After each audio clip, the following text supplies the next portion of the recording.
हम लोग लेट करेंगे कि लेट एक y ले लो, y को मान लो 2 की पावर x है, ठीक है, इसे इक्वेशन 1 मान लो।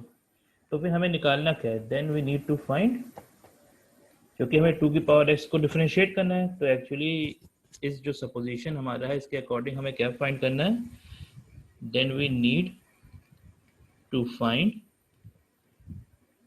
dy बाई डी एक्स, मतलब हमें y का derivative with respect to x find करना है, क्योंकि y ही हमारा 2 की पावर x है।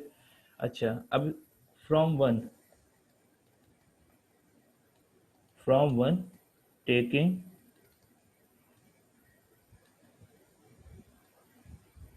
log बोथ द साइड्स, दोनों साइड इक्वेशन 1 में log ले लो, तो हमारे पास हो जाएगा log of y is equals to log of 2 की पावर x। अब लॉगरिथमिक की प्रॉपर्टी के अकॉर्डिंग चलें तो पावर आगे आ जाती है log के, तो log ऑफ y क्या हो गया, x log 2, ठीक है, क्योंकि हमने पढ़ा ये था ना कि इसको डिफरेंशिएट करते हैं, एक्स स्क्वायर को करना डिफरेंशिएट हमें पता है, लेकिन 2 की पावर एक्स को कैसे करेंगे डिफरेंशिएट, ये हमको नहीं पता, ठीक है, ये दोनों अलग अलग होते हैं।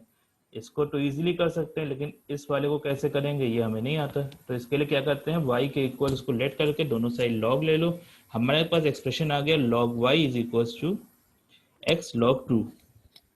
अब करेंगे क्या, इसको डिफरेंशिएट करेंगे, यहाँ पे चेन रूल लगेगा प्रॉपरली।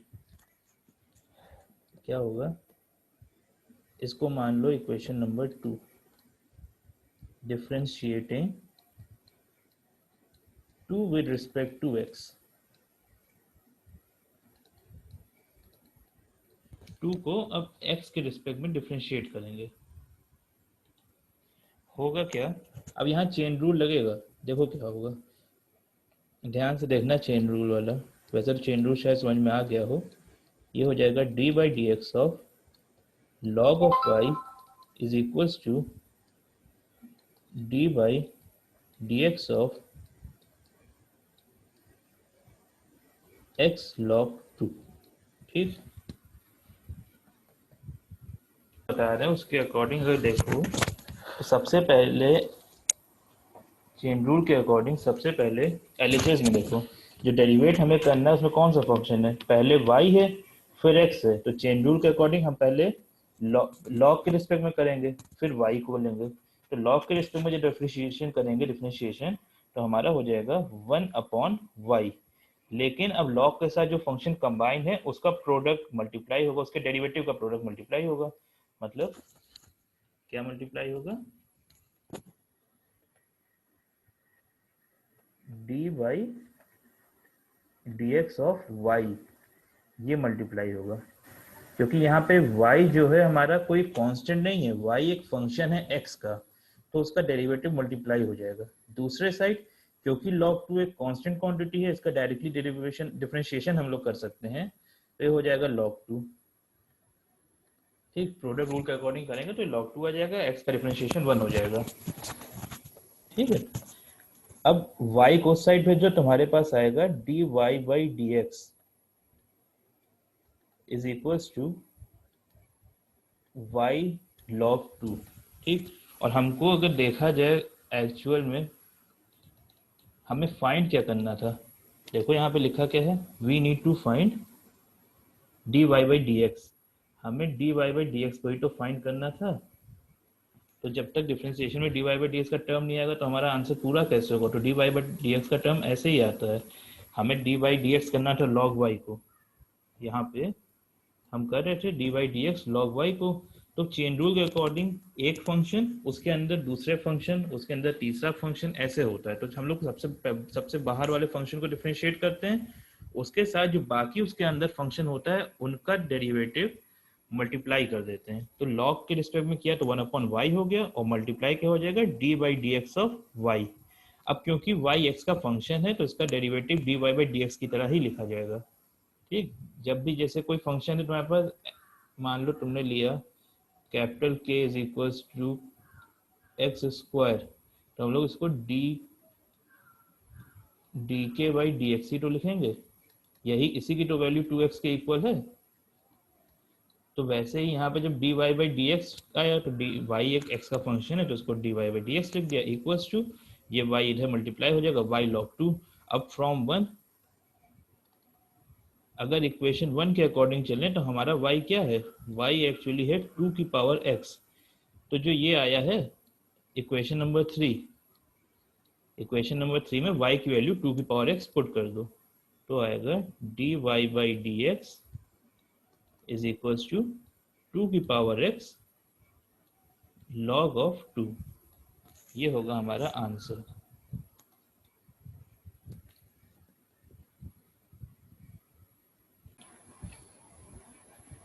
पैरामेट्रिक फंक्शन बताए कौन से होंगे कि जैसे हमारे पास x किसी t का फंक्शन हो और y भी किसी, ये f1 हो गया, ये f2 हो गया, y भी किसी t का फंक्शन हो। ठीक, x एक फंक्शन है t का, y एक फंक्शन है t वेरिएबल का, x y t तीनों वेरिएबल हैं और हमसे कहा जाए dy बाई डी एक्स निकालो। ठीक, अब देखो dy बाई डी एक्स निकालना, अगर हम लोग कोशिश करें y equals to f of t से निकालने की तो यहाँ पे कहीं पे x का टर्म इन्वॉल्व ही नहीं होगा क्योंकि ये t का फंक्शन है, तो ये पॉसिबल नहीं है यहाँ से निकालना और उसी तरह यहाँ से भी नहीं निकाल सकते हम लोग क्योंकि यहाँ पे फिर y नहीं मिलेगा। तो हम लोग करते क्या हैं, हम लोग यहाँ से x को डिफ्रेंशिएट कर देते हैं with respect of t, x को t के रिस्पेक्ट में डिफ्रेंशिएट कर देंगे और यहाँ से उसी तरह y को भी डिफ्रेंशिएट कर देंगे विद रिस्पेक्ट ऑफ t। तो जैसे y को पहले रिस्पेक्ट टू t x से डिफ्रेंशिएट करते थे वैसे अब यहाँ पे x को t के रिस्पेक्ट में कर देंगे और y को भी t के रिस्पेक्ट में डिफ्रेंशिएट कर देंगे। यहाँ से कोई वैल्यू मिल जाएगी, यहाँ से कोई वैल्यू मिल जाएगी। अब हम लोग करेंगे क्या, हम लोग डिवाइड कर देंगे किसको, dy बाई dt को dx बाई dt से डिवाइड कर देंगे। ठीक है, अब देखो इस डिवीजन में क्या होगा, dt और dt कैंसिल हो जाएगा, हमें क्या मिल जाएगा, dy बाई dx हमें इस तरह मिलेगा। ठीक, इतना समझ में आया किसी को? पलक, जी भैया। शगुन, आ गया भैया। ठीक, समीना आ गया। ठीक,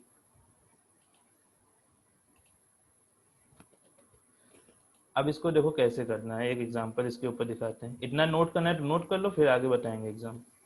अच्छा एग्जांपल ही डायरेक्ट कर लेना। देखो क्वेश्चन एग्जांपल क्या है,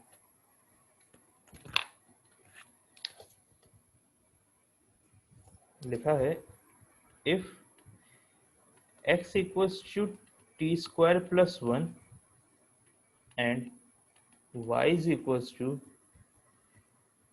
under root of t plus 1। ठीक, अगर x की वैल्यू t स्क्वायर प्लस 1 है और y की value under root of t plus 1 है, फाइंड dy बाई dx। तो हमें dy बाई dx को फाइंड करना है। ये कैसे फाइंड होगा इसको देखो, हम लोग क्या करेंगे, given x is equals to t square plus 1, तो यहाँ से क्या निकाल लेंगे, dx by dt। dx by dt क्या हो जाएगा, d by dt of t square plus 1। T square plus 1 को t के रिस्पेक्ट में डिफरेंशिएट कर देंगे क्योंकि वो t का एक्सप्रेशन है।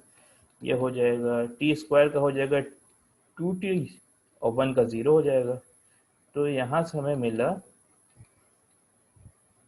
dx अपॉन dt की वैल्यू है 2 टाइम्स ऑफ t। ये हो गई इक्वेशन 1। इसके आगे also y is equals to under root of t plus 1। तो यहाँ से dy बाई dt होगा d by d t of under root t plus one. Chain rule के अकॉर्डिंग अंडर रूट पहले पढ़ रहा है तो अंडर रूट के रिस्पेक्ट में डिफ्रेंशिएट करेंगे, हो जाएगा 1/2 times of under root t plus one, और इसमें मल्टीप्लाई कर देंगे d by d t of t plus one, multiply कर देंगे, ये हो जाएगा 1/,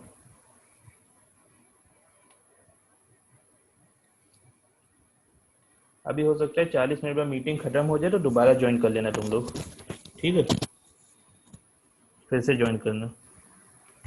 ये हो जाएगा 1/2 जी भैया। Under root of t plus one, और इसका जो टी प्लस वन का डिफरेंशिएशन 1 हो जाएगा, तो ये आंसर आ गया। ये हो गया हमारा d y upon d t. ये हो गई इक्वेशन 1। इक्वेशन 2 हो गई।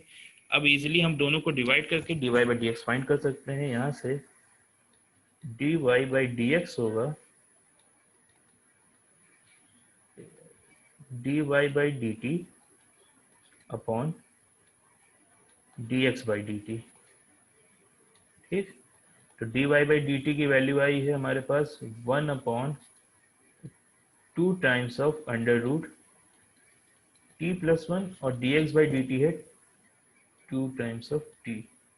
ये हो जाएगा 1/4 टी अंडर रूट